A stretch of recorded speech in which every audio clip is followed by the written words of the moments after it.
Hello and welcome back to my channel where I just do random stuff, and today I thought I would talk about brain fog. Now, brain fog is a really difficult one for me to try and understand, because my brain fog came on almost very gradually. I just found myself, I wasn't quite as sharp, not that I was ever been very sharp, as I used to be. I was finding it difficult to remember things, finding it more hard to multitask, and some days I might be alright and other days I just really struggled. And it was only when I started doing a bit of research that I realised that actually brain fog is a thing.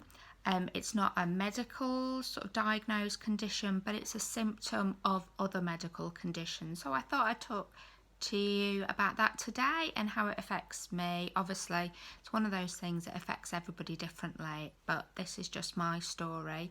So I'm really pleased you've tuned in today, and I hope you enjoyed this video. So as I said, brain fog is not a medical condition, but it's a symptom of other medical conditions, and I've just put a few little clips that I found just to really describe what it is. And it can be poor concentration, it can be difficulty remembering things, maybe difficulty remembering sort of words, and as I say, it affects everybody slightly differently. And I think when you don't understand that it is a real thing and it really is affecting you, it can be quite scary, because you might have been able to remember lots of facts and figures, and you might have been able to, like me, be able to multitask, and all of a sudden, you know, you're finding things really difficult and you're trying to get your brain to work and it's just not playing ball. And sometimes it's like, kind of describe it as like my brain is a bit like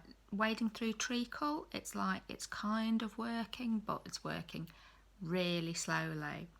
And brain fog can affect different people in all sorts of different ways. It can be caused by stress, it can be caused by diet, hormonal changes, lack of sleep, medications, to name but a few. But in my case, it's caused by my autoimmune disease of Ankylosing Spondylitis, and that's related to my increase in inflammation increases my brain fog. When I kind of understood that, it was a bit easier to deal with, and I've sort of, because I now kind of understand-ish how my brain works, I've sort of come up with things that I can do that try and help me cope with it a little bit better. So if you search online, you can find a number of things that are suggested to help with brain fog, and I've tried to incorporate quite a lot of these into sort of my day-to-day routine, just to try. It doesn't make it go away completely, but it does definitely make it a little bit more manageable. And some of these are like really obvious when it says make sure you get enough sleep. Now, if you're like me, I can be physically exhausted, and then I go to bed and my brain just goes boing and it churns around like a washing machine. So even though physically I want to go to sleep, mentally my brain's just like yay, and that doesn't help at all. So with my sort of sleep pattern, I try and do sleep hygiene. So I make sure, here we are in my bedroom, that my room is a nice cool temperature, that I'm not too hot. Obviously it's nice and quiet. I don't have any caffeine, probably from sort of lunchtime, and I try and stick to the same routine. So I know that when I come to bed, I read a book for a little bit, and that sort of encourages my brain to think, yeah, I'm reading my book, now we go to sleep. And I also try not to do things that stimulate my brain, so I tend not to go on my phone. I won't like have a shower really late at night, and they're all just to try and get my brain to sort of wind down and sort of almost get it into a routine of, and now we're going to go to sleep. And that definitely has helped me. And obviously if you're less physically tired, then it means that you're able to concentrate a little bit more. I try and incorporate some exercise at least every day, and when I mean exercise, I don't mean going to a gym or jumping up and down. I just mean going for a short walk, and sometimes I'll literally just walk around the block and it'll be a few minutes, and I find that just helps to get me out and about, and that helps with my mental health. So I find that very helpful as well. Inflammatory foods can cause your brain fog to increase, and that does make sense really, because we're thinking that, you know, the more inflammation we have, the worse our brain fog is. I completely lost the ability to speak. Dehydration can make brain fog worse, so I'll make sure I'm drinking plenty of water. And now I've just skipped a few points, but things they say to try and avoid are inflammatory foods, so processed foods, unhealthy fats, sugars, sort of refined carbohydrates, alcohol, and they're all sort of considered foods that increase inflammation. So I try and not incorporate those into my diet. You know, we're not all, you know, perfect, and I do eat those things, but I just try and eat them in moderation, and especially maybe if my inflammation levels are very high, I know really I don't want to be adding to that at all. As we've mentioned, dehydration I think causes a whole load of problems, but I always make sure I have my water bottle during the day, and I make sure that I drink plenty of water. I find, as you can see here, I have a little whiteboard, and I find these really helpful. I have my calendar, so anything I need to do or go or phone, I write on my calendar.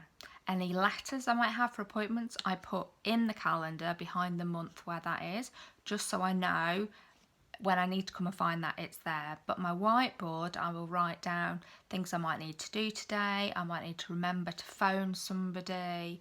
I might need to pick something up from the shop, and it just aids the prompt. And I know we all have calendars and lists on our phone, but I find having that visual prompt that I keep on the settee, it just helps me to stay focused, and it means it's one less thing I have to try and remember.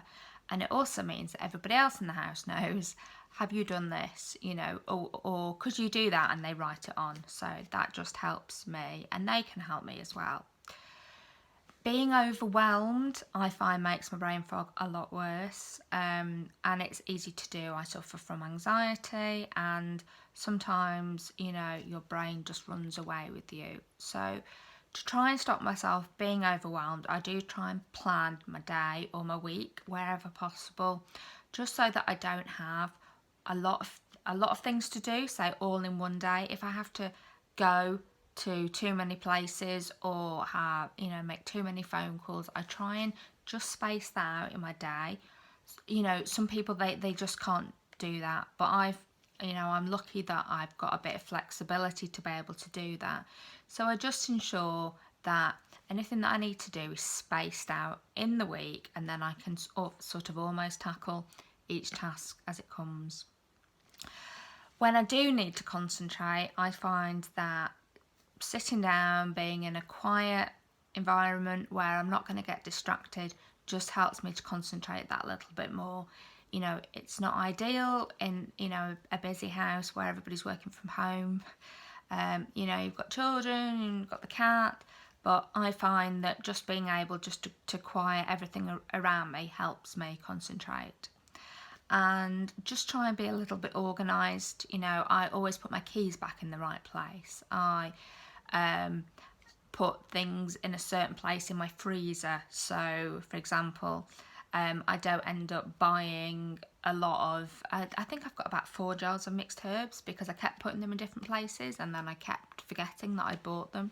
So just having organised places for my keys, for my letters, you know, I have a folder with like my bank statement, just so that everything is a little bit more organised, so I'm not having to constantly think, where have I put that down? You know, what date was I meant to be going to that appointment? And I've just found that those steps have just helped me just to deal with the fact that my brain sometimes just isn't firing on all cylinders and it does need a little bit of help. And just by incorporating small changes, I find that has made a massive difference. And also, you know, give yourself a break if you've got a day where things, you know, when your brain is just not, you know, working as it should, you know, maybe try and put off doing something, you know, until your brain's a little bit more online. I really hope you found that interesting, and if you have, please remember to like and subscribe.